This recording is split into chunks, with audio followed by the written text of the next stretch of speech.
Hello दोस्तों, राधे राधे, हरे कृष्णा, जय श्री राम। খানিকক্ষণ বসতেও পারেন, বিশ্রামও নিতে পারেন, তারপর আবার ঘুরে গাছ দেখতে পারেন।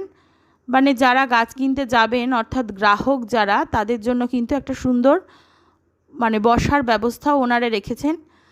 বললাম 1 বিঘা জমির ওপর নার্সারি, কাজেই নার্সারিটি দেখতে আপনাদের কিন্তু বেশ খানিকক্ষণ সময় লাগবে। 10-5 মিনিট বা আধ ঘন্টায় কিন্তু নার্সারিটা দেখা হয় না। যদি ভালোভাবে আমরা নার্সারিটা দেখতে চাই, নার্সারিতে কি কি গাছ আছে সমস্ত কিছু কর্মীদের সাথে কথা বলতে চাই, তাহলে কিন্তু এই নার্সারিটা দেখতে হলে বেশ খানিকটা সময় লাগে। তাই এই সময় লাগে বলে আপনারা যদি ক্লান্ত হয়ে যান, তখন দেখতেই পাচ্ছেন ওই যে শেড করা রয়েছে, আমার ছেলে ওখানেই বসে রয়েছে। ও মোটেই গাছ টাছ আমাদের সাথে দেখছে না, খানিকক্ষণ ফুলের গাছ টাছ একটু আমাদের সাথে দেখেছিল, তারপরে ও নিজের মতন ওই শেডটা করা রয়েছে, ওখানে গিয়ে বসে রয়েছে। এখানে আপনারা হয়তো আমার ভিডিওতে দেখতেও পাচ্ছেন প্রচুর সহকারী কর্মী মানে সহকর্মীরা রয়েছেন যারা এই নার্সারিতে কাজ করেন। তারা প্রত্যেকেই কাজ করে চলেছেন নিজের এবং তারা অত্যন্ত আন্তরিক। আচ্ছা, আবার চলে আসছি ইনডোর গাছের যে মানে নিয়মের কথা বললাম, ইনডোর গাছের জন্য যে সার দেবেন সেগুলোর কথা বললাম। সেইটার জন্য বলছি যে 20 থেকে 30 দিন পর, মানে 1 মাস পরেই ইনডোর গাছগুলোতে কিন্তু হালকা সার দিলেই হবে। বেশি সার দিলে কিন্তু গাছের শিকড়গুলো পুড়েও যেতে পারে। এবার যে এগুলো কিন্তু আমার কথা নয়, ওই সহকারী যে দাদা বা দিদিরা রয়েছেন সহকর্মীরা, তাদের কথাই আমি বলছি। এখানে কোন সার দেবেন আর কোন সার দেবেন না ইনডোর প্ল্যান্টে। লিকুইড যে ফার্টিলাইজার ইনডোর গাছের জন্য, তরল সার হচ্ছে সবথেকে ভালো। যেমন এনপিকে, নাইট্রোজেন, ফসফরাস, পটাশিয়াম, 3টে মিলিয়ে যে এনপিকে তৈরি হয়, যে কোনো সারের দোকান, এবং আমি কিন্তু সমস্ত সার প্রায় এই জয়মাকালী নার্সারিতেই পেয়ে গিয়েছিলাম। এখানে রয়েছে ওগুলো 19:19:19 বা 20:20:20 অনুপাতে 1 লিটার জলের সাথে মিশিয়ে এই সারগুলো ব্যবহার করতে হয়। তবে বারবারই বলছি, এমন আশা করার দরকার নেই যে সার দিলেই গাছ খুব বড় হয়ে যাবে বা গাছের খুব বৃদ্ধি হবে, এরকম কোনো ব্যাপার না। গাছের সারও কিন্তু খুব বুঝেই ব্যবহার করতে হয়, যেমনটা আমাকে এখানকার দাদারা জানিয়েছিলেন। তাই এখানে আপনারা বুঝেই কিন্তু গ্রীষ্মকালে সারের ব্যবহার করবেন। এবারে আরেকটা বলি ইনডোর প্ল্যান্টের জন্য কম্পোস্ট চা। এই কম্পোস্ট চা, এটা কিন্তু আমি প্রথমে ভেবেছিলাম হয়তো মানে আমাদের যে চা, সেই চা পাতার লিকার। ওনারা বললেন না, এটা কোনো চা পাতার লিকার নয়, এটা হচ্ছে জৈব সার, যেটাকে ওনারা বলছেন কম্পোস্ট সার। যেমন কম্পোস্ট বা ভার্মি কম্পোস্ট দিয়ে এই চাটা বানিয়ে স্প্রে করলে কিন্তু পাতাটা খুব সবুজ এবং স্বাস্থ্যকর হয়।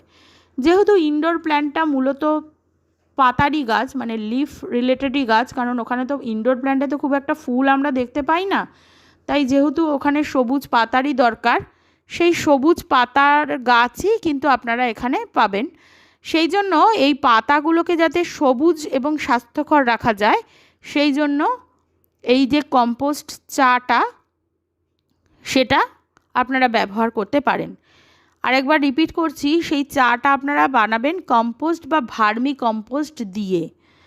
এটারও কিন্তু একটা অনুপাত আছে।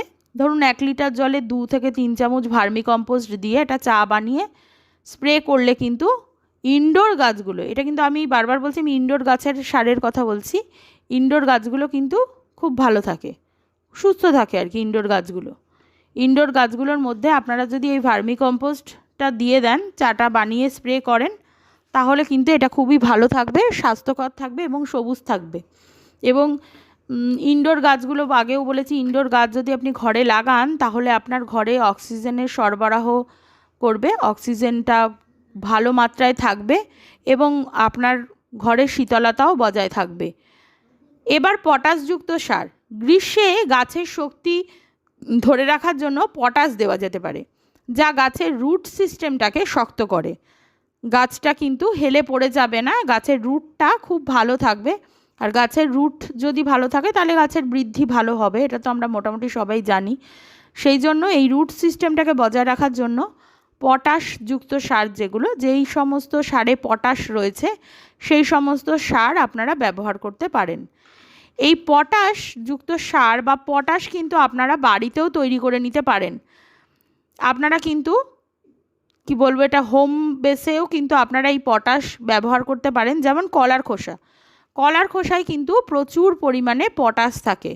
এই কলার খোসা আপনি যদি একটা কোনো পাত্রে কলার খোসা জমিয়ে রেখে দেন এবং তাতে কিছুটা জল দিয়ে কলার খোসাটা ভিজিয়ে রেখে দিতে পারেন, যখন আপনি 20 দিন বা 30 দিন পরে জল দেবেন, ইনডোর প্ল্যান্টের ক্ষেত্রে বলছি, তখন ওই জলের সাথে আরও কিছুটা জল মিশিয়ে ছেঁকে 1 মগ বা 1.5 মগ করে আপনারা কিন্তু এই কলার খোসার যে ভেজানো জলটা সেটা দিতে পারেন।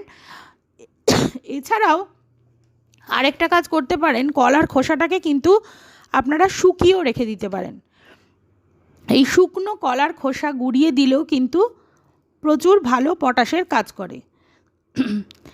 এবারে সার প্রয়োগের আগে কিন্তু অবশ্যই, সারের আগে এই কথাটা বলে নেওয়া বোধহয় উচিত ছিল, সার প্রয়োগের আগে বা পরে অবশ্যই কিন্তু গাছের গোড়ায় জল দিতে হবে। সরাসরি শুকনো মাটিতে কিন্তু সার ব্যবহার করবেন না, এতে কিন্তু গাছের ক্ষতিই হবে।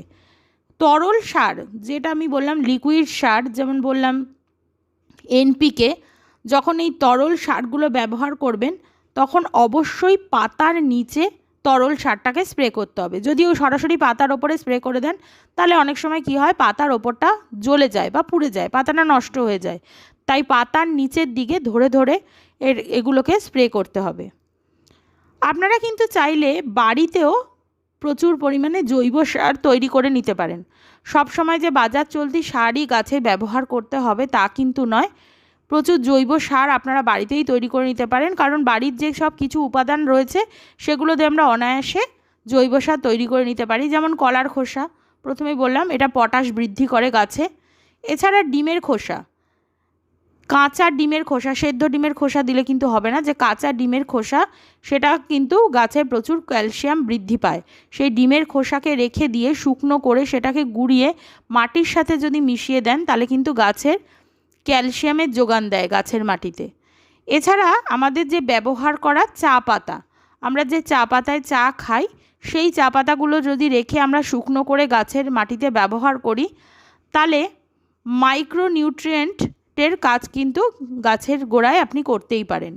এই সমস্ত জিনিসগুলোকে শুকনো করে গুঁড়িয়ে মাটির সাথে ভালো করে মিশিয়ে দিলে আপনারা কিন্তু একটা দারুণ ফল পাবেন। এই যে সমস্ত কথাগুলো বললাম এগুলো সব ইনডোর প্ল্যান্টের কথা বললাম। দেখুন এখানে আমার ছোটোবেলার একটা গাছ চলে গেল, ভিডিওটা আপনারা দেখলেন কি না, কলাবতী গাছ। মানে খুব ছোটোবেলায় আমার ছোটোবেলায় এই গাছগুলো আমি দেখতে পেতাম। এই গাছও কিন্তু আমি এই জয় মা কালী নার্সারিতে দেখতে পেয়েছি। এখানে কিন্তু আপনারা সমস্ত গাছই প্রায় পাবেন না এমন কোনো গাছ মানে অন্তত আমি দেখিনি, কারণ বললাম 1 বিঘা জমির ওপর এই নার্সারিটা রয়েছে, তাই সমস্ত গাছই কিন্তু আপনারা এখানে পাবেন। ঝাউ গাছ থেকে আরম্ভ করে বিভিন্ন জবা ফুলের গাছ, বেল ফুলের গাছ, টগর ফুল, গ্রীষ্মকালীন যত ফুল রয়েছে সমস্ত ফুলের গাছ, এবং একটা কালার নয় বিভিন্ন কালারের জবা গাছ, ছোট বড় বিভিন্ন জবা, দেশি জবা, থাই যে জবাগুলো এখন পাওয়া যায় সেই থাই জবাগুলো, সমস্ত জবা আপনারা কিন্তু পাবেন এখানে। সমস্ত রকম গাছ, কারি পাতা গাছ, পুদিনা পাতার গাছ, এবং গ্রীষ্মকালীন সবচেয়ে বড় কথা হলো গ্রীষ্মকালীন যে গাঁদা ফুলের গাছগুলোও কিন্তু এখানে ভালো পাওয়া যায়। আর এখানকার গাছগুলোর মান অত্যন্ত ভালো, কোনো এমন নয় যে গাছের দাম কম বলে সেখানে নিম্নমানের গাছ পাবেন। দেখুন আমার ছেলে খোলা জায়গা পেয়ে, শিশুরা আজকাল খোলা জায়গাই পায় না, তাই খোলা জায়গা পেয়ে আমার ছেলে কিন্তু ভীষণ আনন্দ, প্রচুর দৌড়াদৌড়ি করে নিচ্ছে। আমিও তাতে বাধা দিইনি, কারণ এই সবুজ এখন তো বাচ্চারা পায় না, তাই এই সবুজের মধ্যেও খানিকক্ষণ বেশ মজা করেই খেলে নিচ্ছে। এবারে আপনাদের সাথে চলে আসি আরেকটু কিছু কথায়। এবার ইনডোর প্ল্যান্ট ছেড়ে চলে আসি আউটডোর প্ল্যান্টের ক্ষেত্রে, কারণ আমরা অনেকেই ছাদ বাগান করি আজকাল, যেহেতু আমাদের জায়গার খুব অভাব, তাই আমরা প্রত্যেকেই আমাদের বাগানের তো শখ সবারই মোটামুটি থাকে, তাই ছাদ বাগান করি। তাই ছাদ বাগানের ক্ষেত্রে যে আউটডোর প্ল্যান্টগুলো আমরা লাগাবো সেগুলো কিন্তু সম্পর্কে একটু বলছি। আউটডোর যে গাছরা তারা কিন্তু সূর্যের সরাসরি আলো পায়, তাই তারা তুলনামূলকভাবে বেশি পুষ্টির প্রয়োজন অনুভব করে। গ্রীষ্মকালে মাটিটা প্রচণ্ড শুকিয়ে যায়, তাই সার দেওয়ার পদ্ধতিও সতর্কতা কিন্তু একটু দরকার। যেমন ধরুন ইনডোর প্ল্যান্টের ক্ষেত্রে বললাম যে 20 থেকে 30 দিন পরে পরে গাছে সার দিতে হবে, কিন্তু আউটডোর প্ল্যান্টের ক্ষেত্রে কিন্তু সেটা সম্পূর্ণ আলাদা।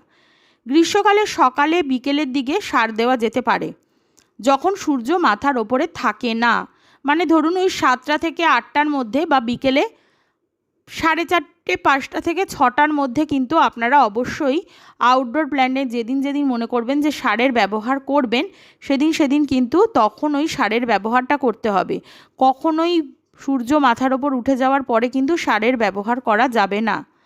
এবং সপ্তাহে একবার জৈব সার এবং প্রতি 15 দিনে একবার জৈব বা রাসায়নিক তরল সার প্রয়োগ করা যেতে পারে। আউটডোর প্ল্যান্টের ক্ষেত্রেও বলছি, অনেকেরই ধারণা থাকে বোধহয় গাছে অনেক বেশি সার দিলে গাছ অনেক ফুলে ফলে ভরে উঠবে, তা কিন্তু কখনোই নয়। বিশেষ করে এই দাদারাই আমাকে বলেছিলেন গাছে যখন ফল ধরে যায়, মানে ধরুন আম গাছ বা লিচু গাছ বা যে সমস্ত গ্রীষ্মকালীন গাছগুলো নিয়েই এখন এই মুহূর্তে আলোচনা করছি, সেই সমস্ত গাছে কিন্তু ফল ধরে যাওয়ার পরে কিন্তু আর কোনো রকম সারের ব্যবহার করা যাবে না। যখনই দেখা যাবে গাছে ফল চলে এসেছে তখন কিন্তু আর কোনোভাবেই আপনারা সারের ব্যবহার করবেন না, কারণ তখন যদি আপনারা সারের ব্যবহার করেন তাহলে কিন্তু যে ফলগুলো হয়েছে সেগুলো কিন্তু বৃদ্ধি পাবে না, ছোট ছোট আকারেই থেকে যাবে এবং সেগুলো নষ্টও হয়ে যেতে পারে। দেখা যাবে অকালপক্ষ হলো, গাছের ফলটা পাকলোই না ভালোভাবে, তার আগেই ঝরে পড়ে গেল, সেরকম হতে পারে। তাই অবশ্যই আউটডোর প্ল্যান্টের ক্ষেত্রে মানে ফলের গাছের ক্ষেত্রে কিন্তু আপনারা এগুলো একটু লক্ষ্য রাখবেন। এবারে আউটডোর প্ল্যান্টের ক্ষেত্রে বলি ভার্মি কম্পোস্ট। এটি হচ্ছে জৈব সার এবং খুব কার্যকর। এতেও প্রচুর পরিমাণ নাইট্রোজেন সার। অনেকে কিন্তু কি করেন যে অনেক পরিমাণ নাইট্রোজেন সার ব্যবহার করে ফেলেন, এবং এই নাইট্রোজেন সারটা কিন্তু প্রচুর পরিমাণে এভাবে ব্যবহার করা যায় না। প্রত্যেকটা সারই কিন্তু ব্যবহার করার একটা নিজস্ব নিয়ম আছে। গ্রীষ্মকালে সার প্রয়োগের ক্ষেত্রে অনেকেই কিছু সাধারণ ভুল করেন যেগুলো গাছের জন্য ক্ষতিকর হয়ে যেতে পারে। যেমন ধরুন অতিরিক্ত সার। অনেকেই ভাবেন বেশি সার দিলে গাছ তাড়াতাড়ি বড় হয়ে যাবে, কিন্তু বাস্তবে এটার বিপরীত হতে পারে। অতিরিক্ত সার দিলে গাছের শিকড় পুড়িয়ে দেয়, ফলে গাছ কিন্তু শুকিয়ে যেতে পারে। বিশেষ করে রাসায়নিক সারের ক্ষেত্রে কিন্তু এই ঝুঁকিটা বেশি থেকে যায়। কাজেই রাসায়নিক সার প্রয়োগ করার ক্ষেত্রে আমার মনে হয় এই নার্সারিতে যেসব সহকর্মী দাদারা কাজ করেন, দিদিরা কাজ করেন, তাদের থেকে জেনে নিয়ে পরিমাণটা জেনে নিয়ে তবেই কিন্তু এটা ব্যবহার করা উচিত। এছাড়া শুকনো যে মাটিতে কোনো সময় সার ব্যবহার করবেন না। শুকনো মাটিতে কোনো সময় সার ব্যবহার করবেন না। শুকনো মাটিতে কিন্তু সারের ব্যবহার করবেন না। গরমকালে এখানে ভিডিওতে মাঝখানে একটা কথা বলি, ভিডিওতে দেখতে পাচ্ছেন কিছু হ্যাঙ্গিং টব। এই টবের কথা একবার একটু বলে দিই। এখানে কিন্তু আপনারা বিভিন্ন সুসজ্জিত টবও পাবেন, মানে দুর্দান্ত টব কিন্তু এখানে রয়েছে। এখানে দুর্দান্ত কিছু টবের ব্যবহার আপনারা দেখতে পাবেন। এবারে শুকনো মাটি ব্যবহারের এই শুকনো মাটি বলছি, শুকনো মাটিতে যে সার প্রয়োগ করবেন না সেটা নিয়ে একটু আলোচনা করি। গরমকালে কিন্তু শুকনো মাটিতে সার দিলে গাছে কিন্তু ট্রেস পড়ে। সব সময় সার দেওয়ার আগে মাটি একটু ভিজিয়ে নেওয়া দরকার। আগেও বলেছি, এখনও বলছি, গাছে কিন্তু অবশ্যই শুকনো মাটিতে গাছে সার দেবেন না। মাটি ভিজিয়ে নেবেন এবং মাথায় সূর্যের রৌদ্র বা তাপ আলো আসার আগে গাছের মাটিতে সার দেবেন। অনেকেই না বুঝে ইউরিয়া, পটাশ বা ফসফরাসের পরিমাণ বেশি করে দেন। গাছের ধরন অনুযায়ী সঠিক অনুপাতে কিন্তু সারের ব্যবহার করতে হবে। সঠিক অনুপাতে সারের ব্যবহার না করলে, আগেও বলেছি এখনও আবার বলছি, গাছের কিন্তু নষ্ট হয়ে যাবে। গাছের যে সার দেওয়ার পদ্ধতিটা সেটা কিন্তু নষ্ট হয়ে যাবে, গাছকে আপনার ক্ষতি করবে। এবং পাতা বা কাণ্ডে সরাসরি কিন্তু সার দেবেন না। বিশেষ করে রাসায়নিক সার, যেটা পাতায় পড়লে পাতায় একটা স্পট পড়ে যায় বা পোড়া দাগ তৈরি করতে পারে। তাই তরল সার স্প্রে করলে পাতার নিচে চারপাশে স্প্রে করবেন, সরাসরি পাতার ওপরে কখনোই কিন্তু আপনারা সারকে স্প্রে করবেন না। পাতায় সরাসরি স্প্রে করলে কিন্তু একেবারেই নষ্ট হয়ে যায়। আবার দেখুন ভিডিওতে প্রচুর হ্যাঙ্গিং টব রয়েছে এখানে। আপনারা কিন্তু বিভিন্ন টব, এই হ্যাঙ্গিং টব যেগুলো ইনডোর প্ল্যান্টের জন্য বা আমরা অনেক সময় ওই গাছের বারান্দা, আমাদের যাদের সুন্দর ব্যালকনি রয়েছে, সেই ব্যালকনিতেও আপনারা এইগুলো ঝুলিয়ে রাখতে পারেন, দেখতে খুব ভালো লাগে। এখানে কিন্তু টবের মূল্য, বাজার যে দর টবের আমি দেখেছি তার থেকে অনেকটাই কম থাকে। এখানে আমরা এসে এবার একটু বসেছিলাম, গাছপত্র কেনার পরে একটু বসে আছি, বিশ্রাম নিচ্ছি। এর ভেতরে দিকে কিন্তু ইনডোর প্ল্যান্টগুলো থাকে। আবার বললাম সমস্ত সেক্টরগুলোই ওনাদের আলাদা, আউটডোর প্ল্যান্ট, ইনডোর প্ল্যান্ট। এবং গাছ কেনার পর আপনাকে কিন্তু ভাবতে হবে না, এখানকার যে সহকর্মীরা রয়েছেন তারা খুব সুন্দরভাবে আপনাকে কিন্তু গাছগুলোকে প্যাকেটিং করে দেবেন। এবার প্রচুর টবও রয়েছে। আমিও একটু কথা বলছি, তুমি মধ্যখানে ভিডিও করছো, সেটা হচ্ছে যে আপনারা এই জায়গাটা দেখছেন যে এই জায়গাটা প্যাকিং করে, আমি এদের প্যাকিং কোয়ালিটি অসাধারণ। মানে আমি অন্যান্য জায়গা থেকেও নিয়েছি, কিন্তু এরা এত সুন্দর করে পাটকাঠি দিয়ে আপনাকে খবরের কাগজ মুড়িয়ে প্যাকিংগুলো করে দেবে। দেখুন ওই যে ভদ্রমহিলা প্যাকিং করছেন, পুরো ভিডিওটা হয়তো আসেনি, মানে এত সুন্দর প্যাকিং করে নেবেন না আপনি, মানে ব্যাগে নিশ্চিন্তে একদম ভরে নিয়ে আসতে পারবেন, কোনো সমস্যা হবে না। সুতরাং এই প্যাকিং মানে এদের কোয়ালিটিটা, এবং এরা একদম নিজের মতন করে, এই নয় আপনি কিনলেন ও পয়সা পেয়ে গেল আপনাকে ছেড়ে দিল, এরকম একদম নয়। এবং আরেকটা কথা অর্পিতা করছে রেকর্ডিং, তার মধ্যে আমি বলে রাখছি, এটা আমাদের এই বঙ্গকন্যা চ্যানেলে আমরা তরফ থেকে আমরা গেছিলাম এবং ওদের এখান থেকে রেকর্ডিং করে পারমিশন নিয়ে রেকর্ডিং করেছিলাম। এবং যদি আপনাদের মনে হয় যে এখান থেকে আপনারা কিছু কিনবেন, কোনো গাছ কিনবেন বা এরকম কোনো প্ল্যানিং করেন, আপনারা হয়তো অনেক দূরে থাকেন, তো আমাদের এই ভিডিও ডেসক্রিপশন বক্সে আমাদের ইমেল কন্ট্যাক্ট নম্বর দেওয়া থাকবে। যদি দরকার হয় আপনারা আমাদের সাথে যোগাযোগ করতে পারেন, আমরা মিডিয়েটার হিসেবে আপনাদের অ্যারেঞ্জ করতে পারি কিভাবে আপনাদের গাছ পৌঁছে দেওয়া যেতে পারে, যদি ওয়েস্ট বেঙ্গলে বা কলকাতার বাইরে আপনারা হয়ে থাকেন। আমি অর্পিতাকে বলছি শুরু করুক। এবারে আবার একটু সারের কথাতেই ফিরে আসি। এই যে বললাম আউটডোর গাছগুলোর ওপর কখনোই সরাসরি সার প্রয়োগ করবেন না, তাহলে কিন্তু পাতার প্রচুর ক্ষতি করে। আর আবার বলছি জল দেওয়ার টাইমিং, এই যে গাছে আমরা জল দিই এটা কিন্তু অবশ্যই সূর্য মাথায় ওঠার আগে, মানে সূর্যের তাপ যখন সরাসরি গাছে পড়ে তার কিছুক্ষণ আগে কিন্তু জলটা দিয়ে দিতে হবে, সকালবেলা বিকেলের ক্ষেত্রে। এবং অবশ্যই ঠান্ডা জল দেওয়ার চেষ্টা করবেন, মানে নর্মাল ওয়াটার আর কি আমি বলতে চাইছি। ঠান্ডা জল মানে রেফ্রিজারেটর ওয়াটার নয়, যে নর্মাল ওয়াটার যেগুলো, সেই নর্মাল ওয়াটার গাছে দেওয়ার চেষ্টা করতে হবে। পারলে কিন্তু আপনাদের গাছটা কিভাবে রয়েছে সেই বুঝে কিন্তু আপনাদেরকে দিতে হবে। দেখুন দুটো ক্যাকটাসের গাছ দেখতে পাচ্ছেন, এগুলো কিন্তু ইনডোর প্ল্যান্ট। কি অসাধারণ কালার দেখেছেন দুটো, একটা গ্রিন একটা অরেঞ্জ, মানে এবং কাটিং দেখুন, ওনারাই কিন্তু এভাবে আপনাকে কাটিং করে দেবেন, আপনাকে কিন্তু কাটিং করার কোনো প্রয়োজন হবে না। সমস্ত ক্যাকটাসগুলো দেখুন, এখানে অসাধারণ অসাধারণ ক্যাকটাসের গাছ আপনারা দেখতে পাবেন, মানে দুর্দান্ত। যারা অনেকেই আছেন যারা খুব ক্যাকটাস প্রেমী, ক্যাকটাস গাছ রাখতে ভালোবাসেন, তাদের জন্য কিন্তু এই জয়মাকালী নার্সারি একটি আদর্শ জায়গা। মানে বললাম যে কোনো গাছ পাবেন না এরকম কোনো গাছ এখানে নেই, সমস্ত ধরনের গাছের সমারোহ এখানে, বিভিন্ন ধরনের ক্যাকটাসের গাছ এখানে রয়েছে। এবং ক্যাকটাসগুলোকে সাজানোর জন্য যেই যে রঙিন পাথরগুলো দেখতে পাচ্ছেন, স্টোনগুলো, এগুলোও কিন্তু ওখানে প্যাকেট করা রয়েছে। আপনি ইনডোর প্ল্যান্টকে সুসজ্জিত করবেন যে টবে, এবং টবের যে কারুকার্য করবেন, ডেকোরেশন করবেন, সেগুলোও কিন্তু আপনি এখানে পেয়ে যাবেন।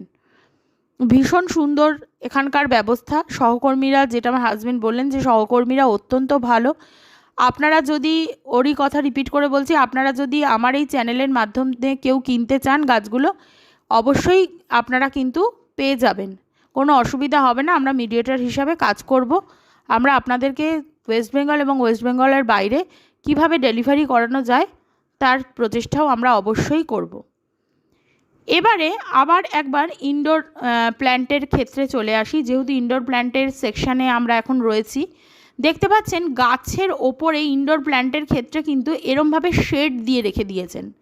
এটা কিন্তু ওনারা আমাকে বলেছেন শুধু ইনডোর প্ল্যান্ট নয়, কিছু আউটডোর প্ল্যান্টও থাকে যারা সরাসরি সূর্যের আলো সহ্য করতে পারে না, বা যাদের ক্ষেত্রে সূর্যের আলো সরাসরি পড়লে গাছের ক্ষতি হয়, তখন কিন্তু তারা এই ছাউনির ব্যবস্থা করে রেখেছেন। দেখতেই পাচ্ছেন সুন্দরভাবে ছাউনি করা রয়েছে।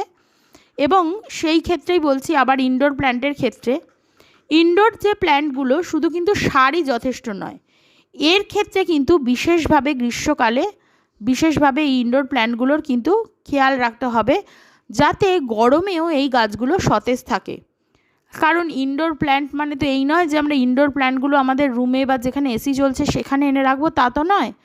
কাজেই এমনভাবে রাখতে হবে ইনডোর প্ল্যান্টগুলোকে, গাছে সরাসরি রোদে তো রাখবেনই না, রোদ থেকে দূরে রাখবেন। বিশেষ করে দুপুরের সময় যখন প্রচণ্ড গরমটা মানে মেনলি থাকে, আমাদের রুমেও টেম্পারেচার বেড়ে যায়, তখন আলো যেন ছায়ার মতন হয়ে আসে সেরকম জায়গায় গাছগুলোকে রাখতে হবে। মানে যেমন ধরুন জানলার পাশে, যেই জানলাটা দিয়ে সরাসরি সূর্যের আলো ঘরে প্রবেশ করে না, মানে তাপটা প্রবেশ করে না, আলো বলাটা ভুল, তাপ প্রবেশ করে না সূর্যের, সেইখানে কিন্তু আপনাদেরকে এই গাছগুলোকে রেখে দিতে হবে। প্রতিদিন কিন্তু ইনডোর প্ল্যান্টে জল দেওয়ার দরকার পড়ে না, প্রতিদিন জল দেওয়ার দরকার নেই ইনডোর প্ল্যান্টে। মাটি যখন শুকনো হবে তখনই কিন্তু আপনাকে ইনডোর প্ল্যান্টগুলোতে জল দিতে হবে। মানে আমার মনে হয় 7 দিনে, মানে উইকলি যদি একবার আমরা ইনডোর প্ল্যান্টগুলোকে কেয়ার করি, যত্ন করি, তাহলে কিন্তু ইনডোর প্ল্যান্টগুলোর জন্য যথেষ্ট। ইনডোর প্ল্যান্টে যদি আপনি অতিরিক্ত জল দেন তাহলে কিন্তু রুট রট হয়ে যেতে পারে, মানে রুটগুলো পাকিয়ে যায়, তখন আর গাছগুলো বাড়ে না, খুব একটা বৃদ্ধি পায় না, এবং পাতাগুলোও ঠিক সতেজ থাকে না।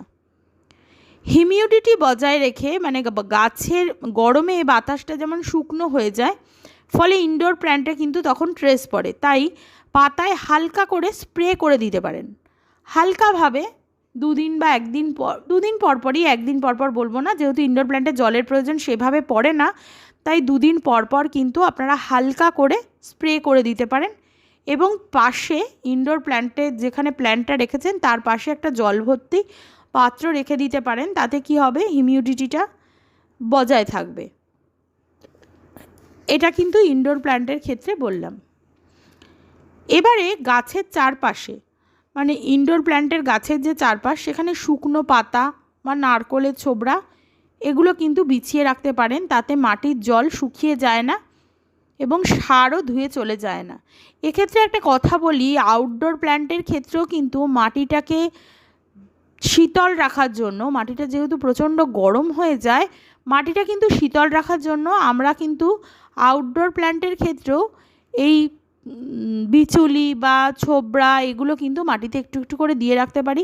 তাহলে কি হবে, মাটিটা একটু ভিজে থাকবে, মাটিটা শীতল থাকবে। বা কোথাও আমরা বেড়াতে যাচ্ছি, হয়তো 2 দিন বা 4 দিন থাকবো না, তখনও কিন্তু আমরা এই নারকেলের ছোবড়া বা বিচুলিটাকে যদি মাটির ওপর দিয়ে ভালো করে ভিজিয়ে রেখে যাই, তাহলে 2-3 দিন কিন্তু গাছে আর জলের প্রয়োজন পড়ে না। গাছ কিন্তু তখন যে জলটা থাকে ওই বিচুলি বা ছোবড়াতে, সেই জল দিয়ে কিন্তু আপনার কাজ চলে যাবে।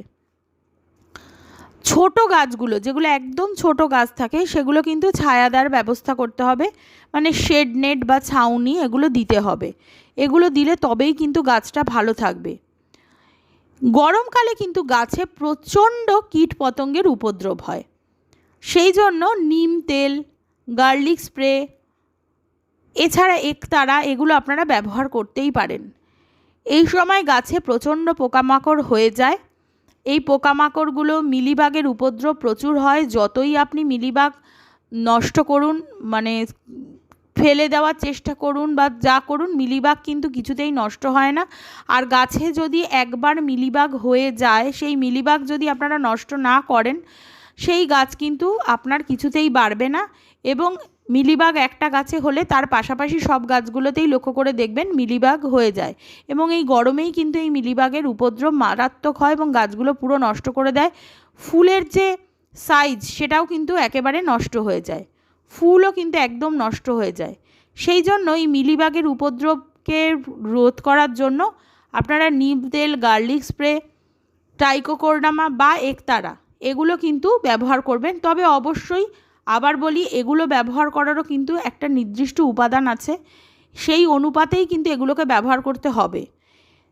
একতারার ক্ষেত্রে বলি, একতারা যেটা একটা প্যাকেট পাওয়া যায় যে কোনো সারের দোকান বা এই জয়মাকালী নার্সারিতেও আপনারা পেয়ে যাবেন।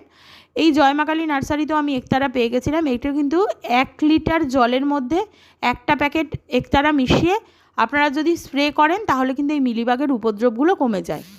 কিন্তু একটা কথা বলি, যখন নাকি একতারা বা যে কোনো নিম তেল বা গার্লিক স্প্রে যা কিছু স্প্রে করবেন আপনার ছাদ বাগানে বা যেখানে আপনি মাটিতে যেখানে করেছেন গাছের গাছগুলো রেখেছেন আপনার আউটডোর প্ল্যান্টগুলো, সেই সমস্ত গাছেই কিন্তু স্প্রে করতে হবে। একটা গাছে কিন্তু স্প্রে করলে হবে না। আপনি যদি ভেবে থাকেন না একটা গাছে মিলিবাগ আছে সেখানেই স্প্রে করি, বাকি গাছে স্প্রে করব না, তা কিন্তু হয় না। মিলিবাগ কিন্তু সমস্ত গাছেই ছড়িয়ে পড়ে। তাই জন্য সপ্তাহে যখন একতারা স্প্রে করবেন, সপ্তাহে 2বার বা 3বার একতারা আপনাকে স্প্রে করতে হবে। একতারা 2-3 বার করে যদি আপনি স্প্রে করেন তাহলে কিন্তু একদম নষ্ট হয়ে যায় মিলিবাগ, গাছ কিন্তু আবার সবুজ সতেজ হয়ে ওঠে। এছাড়াও যদি সেই মুহূর্তে আপনার হাতে একতারা না থাকে বা আপনি পাচ্ছেন না, তখন কিন্তু আমরা ঘরোয়া পদ্ধতিও কিছু অবলম্বন করতে পারি। যেমন ধরুন আমাদের ঘরে বা রান্নার কাজে ব্যবহৃত যে হলুদ, সেই হলুদও কিন্তু আপনারা জলে গুলে গাছে স্প্রে করতে পারেন। তাতেও কিন্তু গাছে পোকামাকড় দূর হয় এবং গাছের যে পাতাগুলো থাকে সেগুলো কিন্তু খুব সতেজভাবে থাকে। গ্রীষ্মকালটা কিন্তু গাছপালার জন্য একটা চ্যালেঞ্জিং সময়। গ্রীষ্মকালে প্রচুর ফুল যেমন পাওয়া যায়, প্রচুর ফল যেমন পাওয়া যায়, গাছের যেমন আদর্শ একটা সময়, তেমন কিন্তু এটা খুব চ্যালেঞ্জিং একটা টাইম। কারণ এই সময় এত রৌদ্রের প্রখর তাপ থাকে, গাছকে কিন্তু সঠিকভাবে বাঁচিয়ে রাখাটাও একটা চ্যালেঞ্জিং। তবে সঠিক সারের ব্যবহার, সঠিক সময় প্রয়োগ যে বললাম, আমি বারবারই বললাম সঠিক সময়ে সারগুলোকে প্রয়োগ করতে হবে। সেইগুলো করলে কিন্তু গাছ সুস্থভাবে বেড়ে ওঠে। সেটা ইনডোর প্ল্যান্টই হোক বা আউটডোর প্ল্যান্টই হোক, আপনারা যদি সঠিক সময়ে জল দেন, গাছের সার ব্যবহার করেন, তাহলে কিন্তু গাছ আপনার সুস্থ থাকবে। এবং গাছ আমাদের জীবন, কারণ এই বাস্তব সময়ে যেভাবে মাল্টিপারপাস বিল্ডিং আমরা চারিদিকে দেখতে পাই, আমরা সবুজায়ন কমেই গেছে। কাজেই সবাই যদি অন্তত আমরা নিজের নিজের এলাকায়, নিজের নিজের বাড়িতে, নিজের ফ্ল্যাটে, ছাদে আমরা যদি একটু সবুজায়ন করতে পারি তাহলে কিন্তু খুবই সুবিধা হয়। দেখতে পাচ্ছেন ভিডিওতে যে দিদি আমাদের ব্যাগে গাছগুলো, যে সমস্ত গাছগুলো আমরা কিনেছি, গাছগুলো দেখুন না, আমাদের কিচ্ছু করতে হয়নি, সেই গাছগুলো দিদি ওই ব্যাগে ভরে দিচ্ছেন। যেমনভাবে ওনারা প্যাকিং করেছেন, আপনার গাছ ব্যাগে ভালো করে সাইজ মতন ভরেও দিচ্ছেন। আমার ছেলে প্রচণ্ড দুষ্টুমি করে যাচ্ছে, মানে এতটা খোলা জায়গা তো এখনকার বাচ্চারা পায় না, ওই খোলা জায়গা পেয়ে নিজের আনন্দে মানে খেলছে। এই দিদি যে দিদি রয়েছেন, যিনি প্যাকিং করছিলেন, বললাম প্রত্যেকটা সহকর্মী আলাদা আলাদা কাজে নিযুক্ত থাকেন। এই দিদি প্যাকিংয়ের কাজই করেন মূলত। দিদি প্যাকিং করে গাছগুলো দেখুন আমার ব্যাগেও পর্যন্ত ভরে দিচ্ছেন। আপনি গাড়ি নিয়ে গেলেও কিন্তু এখানে কোনো অসুবিধা নেই, পার্কিংয়ের সুব্যবস্থা রয়েছে। 4 চাকা 2 চাকা যে কোনো রকম গাড়ি নিয়েই আপনারা যেতে পারেন। রাস্তাঘাটও খুবই ভালো, সেই জন্য আপনারা ওখানে যেতেই পারেন, জয়মা কালী নার্সারিতে। আর কি বলবো, বেশি কথা আর বলার কিছু নেই। ইনডোর হোক বা আউটডোর হোক, সমস্ত গাছকেই ভালোবাসুন, তাদের প্রতি যত্নবান হন, তাহলে কিন্তু গাছও আপনাকে বিশুদ্ধ বাতাস, সবুজ সৌন্দর্য এবং মানসিক শান্তি দেবে বলে আমার বিশ্বাস। আপনারা যদি চান আরও এরকম গাছ নিয়ে বিভিন্ন কথা আমি আবার বলবো, আবার জয়মা কালী নার্সারিতে যাব এবং সরাসরি দাদাদের মুখ থেকেও আপনাদের কিছু কথা এরপরের ভিডিওতে শোনাবো। অবশ্যই যদি আমার ভিডিওটা ভালো লাগে, ভিডিওতে লাইক করুন, আমার চ্যানেল বঙ্গকন্যা কালচারালে সাবস্ক্রাইব করুন এবং কমেন্টে জানান আপনারা গাছের পরিচর্যা বিষয়ক আর কি কি তথ্য আমার কাছ থেকে জানতে চাইছেন। আপনারা যেমন যেমন কমেন্ট করবেন আমি আপনাদেরকে নিশ্চয়ই সাহায্য করব। আমি কথা দিচ্ছি, আপনারা সবাই আমার এই ভিডিও দেখে জয়মা কালী নার্সারিতে একবার অবশ্যই আসুন এবং আমার পাশে থেকে আমার চ্যানেলটিকে প্রসারিত করার জন্য সুযোগ করে দিন। আমি আপনাদের জন্য ভালো ভালো ভিডিও নিয়ে আসার চেষ্টা করব। সবাই ভালো থাকুন, সুস্থ থাকুন, সবুজ থাকুন এবং আনন্দে থাকুন। ধন্যবাদ। এই বলে আমি আমার ভিডিওটি আজকে শেষ করছি। আচ্ছা, ও অসাধারণ গাছ সম্বন্ধে, সার সম্বন্ধে যেভাবে বললো, আমিও বুঝতে পারিনি ও এত কিছু ইনফরমেশান গ্যাদার করেছে ওই দাদাদের থেকে। যাই হোক, ভিডিও প্রায় শেষের দিকে, অনেকটা বড় ভিডিও হয়ে গেছে। আপনারা ধৈর্য ধরে দেখার জন্য ধন্যবাদ। আপনাদের একটা অনুরোধ রইল, আমার এই চ্যানেলটিকে অবশ্যই সাবস্ক্রাইব করবেন। আমি শুধু গাছ দেখাচ্ছি বলে কিন্তু আমার এই গাছের রিলেটেড চ্যানেল এটা নয়। আমি গেছিলাম, ভালো লেগেছে, তাই আমি ভিডিওটা শেয়ার করলাম আপনাদের সাথে এবং চেষ্টা করলাম বোঝানোর যে গাছ কিভাবে পরিচর্যা করবেন। এই ভিডিওটা, আমার এই চ্যানেলটা মূলত কুকিং রিলেটেড চ্যানেল। তো আমরা বিভিন্ন রান্নাবান্না জিনিসগুলো আমরা দিয়ে থাকি, করে থাকেও। তো আপনাদের সবাইকে অনুরোধ, আপনি এবং আপনার পরিবারের মধ্যে, মা বোনেদের মধ্যে এই চ্যানেলটিকে শেয়ার করিয়ে দেবেন এবং যাতে সবাই সাবস্ক্রাইব করিয়ে দেবেন। আমরা বেশি করে বাঙালি ঘরানার নিত্য নতুন রান্না আমরা আপনাদের সামনে উপস্থাপনা করার চেষ্টা করি। যাই হোক, আপনারা দেখতে পাচ্ছেন আমি আমার বাইকে করে নার্সারি থেকে বেরিয়ে যাচ্ছি। এটি হচ্ছে রাজারহাট অঞ্চলে। যদি কারোর বুঝতে অসুবিধা হয় আমার ডেসক্রিপশান বক্সে যে মেল অ্যাড্রেস দেওয়া আছে সেখানে মেল করতে পারেন। আমি আপনাদের এখানকার লোকেশান ম্যাপ পাঠিয়ে দেবো, আপনারা নিশ্চিন্তে আসতে পারেন। এটা রাজারহাট চৌমাথা থেকে ডান দিকে যেতে হবে, লাউহাটি হয়ে শেখরপুরের দিকে যেতে হবে। লোককে জিজ্ঞাসা করলেই আপনাদের পৌঁছে যেতে পারবেন। এই শেখরপুরে একটা দুটো নার্সারি নয়, কয়েকশো নার্সারি রয়েছে। ধন্যবাদ।